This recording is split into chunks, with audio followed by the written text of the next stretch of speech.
semuanya, perkenalkan, nama saya Rutana Aliusiaan. Saya salah satu siswa SMA Negeri 1 Pintu Pohon Melati kelas 11 IPA. Di sini saya akan membuat praktik sederhana mengenai teorema teori Silly. Selamat menonton. Nah, sebelum masuk ke praktek, di sini saya akan memaparkan mengenai teorema teori Silly. Nah, kita perlu mengetahui bahwa teorema teori Silly merupakan salah satu penerapan hukum Bernoulli. Teori Silly menyatakan bahwa kecepatan aliran zat air pada lubang sama dengan kecepatan benda yang jatuh bebas dari ketinggian yang sama.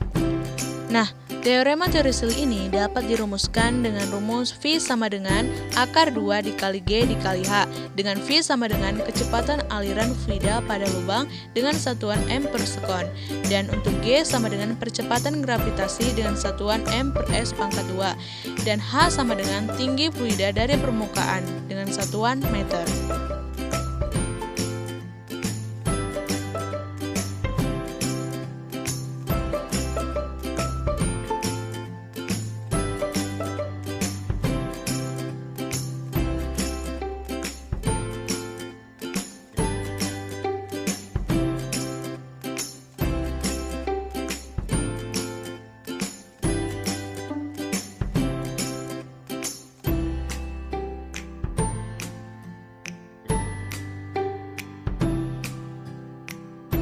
Nah, untuk langkah pertama, kita tandai botol menggunakan spidol seperti ini. Kemudian kita lubangi menggunakan paku. Nah, setelah kita lubangi, kira-kira hasilnya menjadi seperti ini. Ini lubang pertama, lubang kedua, dan lubang ketiga. Nah, untuk yang ini berukuran 5 cm, dan yang ini 10 cm, dan yang ini 15 cm. Nah, lanjut untuk tahap selanjutnya, kita akan solatif atau melem lubangnya ini seperti ini. Untuk lubang pertama kita lem, kemudian lubang kedua juga seperti itu,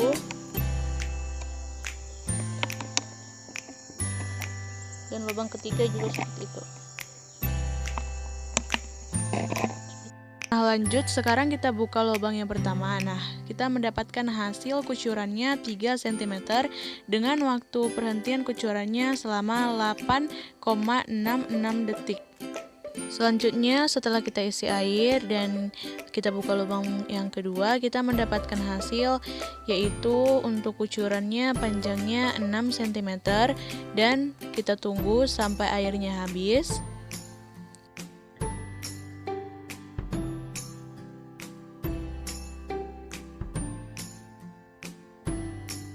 Nah, waktu kucurannya habis itu yaitu 23,12 detik. Nah, selanjutnya kita masuk ke lubang yang ketiga. Di situ kita tambahkan airnya lagi sampai penuh. Nah, kita mendapatkan panjang kucuran airnya kira-kira 8 cm. Dan untuk waktu kucurannya habis, kita tunggu dulu sampai airnya itu benar-benar tidak mengalir lagi. Nah, kita tunggu waktunya sampai berapa detik. Nah, di sini tepat pada 25,84 detik airnya tidak mengalir lagi. Baiklah, inilah pembahasan yang saya buat untuk praktek saya tadi. Nah, di sini saya sudah membuat gambaran dari botol yang saya buat di praktek tadi. Yang pertama, lubang yang paling atas itu ketinggiannya mulai dari bawah hingga ke atas itu 15 cm, dan untuk lubang yang kedua atau bagian tengah 10 cm, dan lubang bagian bawah atau bagian ketiga itu 5 cm. Nah, sesuai yang sudah saya jelaskan di awal, rumus dari teori Silly itu yaitu V sama dengan akar 2 dikali G dikali H, di mana keterangannya V sama dengan kecepatan aliran fluida pada lubang dengan satuan meter per sekon, dan G-nya sama dengan percepatan gravitasi dengan satuan meter per sekon pangkat 2, dan hanya itu sama dengan tinggi fluida dari permukaan atau dengan satuan meter. Baiklah, di sini saya akan menghitung kelajuan aliran air atau V untuk praktek saya tadi. Nah, untuk lubang bagian pertama atau bagian atas, nah kita menggunakan rumus V sama dengan akar 2 dikali G dikali H.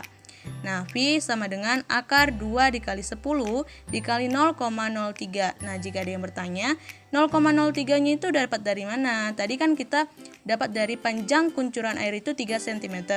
Kita ubah senti ke meter itu jadi bagi 100. 3 bagi 100 hasilnya 0,03. Nah, hasil dari 2 dikali 10 dikali 0,03 hasilnya 0,6. Nah, akar dari 0,6 itu kira-kira sama dengan 0,77 meter per sekon. Jadi untuk lubang bagian pertama atau bagian atas V-nya sama dengan 0,77 meter per sekon. Nah, untuk lubang yang kedua atau bagian tengah itu sama dengan sama seperti tadi, namun ini beda H ya. V sama dengan akar 2 dikali 10 dikali 0,06. Nah, kita dapat hasil akar 1,2. Nah, di situ kita bisa mengakarkannya dapat hasil terakhir jadi 1,09 meter per sekon. Nah, itu untuk V bagian tengah atau lubang kedua. Untuk lubang yang ketiga atau bagian bawah, di sini V-nya sama dengan 2 dikali 10, akar 2 dikali 10 dikali 0,08. Nah, hasilnya itu terakhir jadi akar 1,6. Nah, V-nya kita dapat sama dengan 1,26 meter per sekon. Nah, di sini saya sudah sediakan tabelnya. Untuk lubang yang pertama atau bagian atas, ketinggian lubang terhadap permukaan atau dilambangkan dengan H itu 0,03 meter. Tadi kan sudah kita ketahui bahwa itu dapat dari 3 dibagi 100 ya, karena dari senti ke meter diubah dulu. Kemudian untuk ketinggian lubang terhadap lantai atau H2-nya itu dapat 0,15 meter. Itu sama seperti tadi, ini kan dapat 15 cm. Kita ubah juga ke meter, jadi berubah 0,15 meter. Dibagi 100 juga. Nah, untuk waktu aliran air atau dilambangkan dengan T, itu tadi sudah kita hitung menggunakan stopwatch, yaitu 0,808 6,6 sekon atau 8,66 detik gitu. Kemudian untuk lubang yang kedua atau bagian tengah, itu ketinggian lubang terhadap permukaan hanya 0,06 meter karena tadi 6 cm ya. Kemudian untuk ketinggian lubang terhadap lantai atau H2-nya itu dapat 0,10 meter dan untuk waktu aliran air atau T-nya 23,12 detik atau sekon. Nah, untuk lubang bagian ketiga atau bagian bawah, ketinggian lubang terhadap permukaan atau H-nya 0,08 meter. Untuk ketinggian lubang terhadap lantai atau H2-nya itu 0,5 meter. Dan untuk waktu aliran air atau T itu 25,84 sekon.